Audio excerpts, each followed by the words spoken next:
এজন্য অসংখ্য ধন্যবাদ। আমি তো আসলে ওরকম সময়ও দিতে পারি না, তো তোমরা এই একটা কমিটি করছো, এই কমিটি আমার সভাপতি করছে। আমি আমার নিজের ব্যক্তিগত ব্যস্ততার কারণে আসলে ওই সুযোগ আর সময়টা আমার হয় নাই।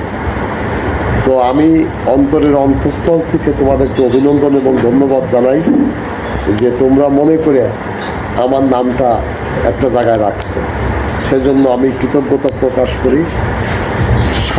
সর্বাত্মক যে সহযোগিতা আছে আমার তরফ থেকে ইনশাল্লাহ তোমরা পাবা।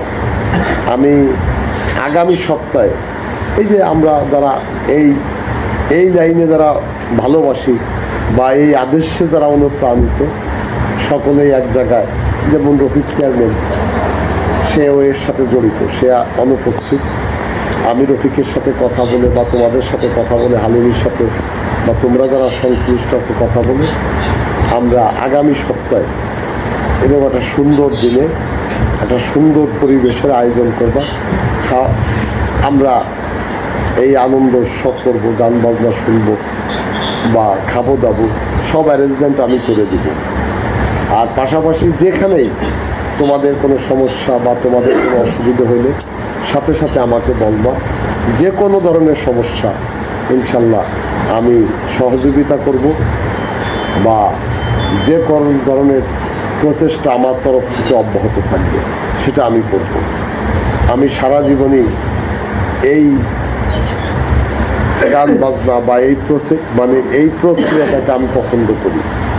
সমাজ সামাজিকতার কারণে আমরা রাজনৈতিক ব্যক্তিত্ব, যে কারণে আমাদের অনেক সময় সমাজ সামাজিকতার কারণে এর থেকে অনেক জায়গায় অনেক ধরনের কথা বলতে হয়, কিন্তু মূলত আমি হারমোনিয়াম বা এই হারমোনিয়ামের বাজনা বা ঢোলের বাড়ি শুনলে আমার নিজেরই মন খারাপ হয়, আমি এইটার প্রতি খুব আকৃষ্ট হই।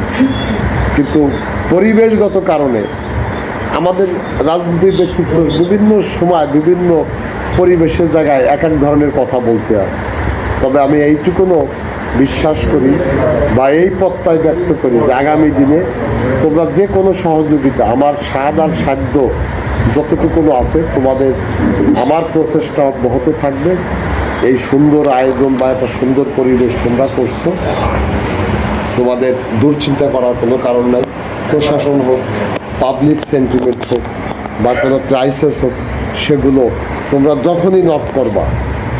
আর আরেকটা কথা বলি, তোমরা যারা এখানে সমবেত হয়েছে অনেকেই আমার খুব প্রিয় ব্যক্তিত্ব, আমার ভালোবাসার মানুষ।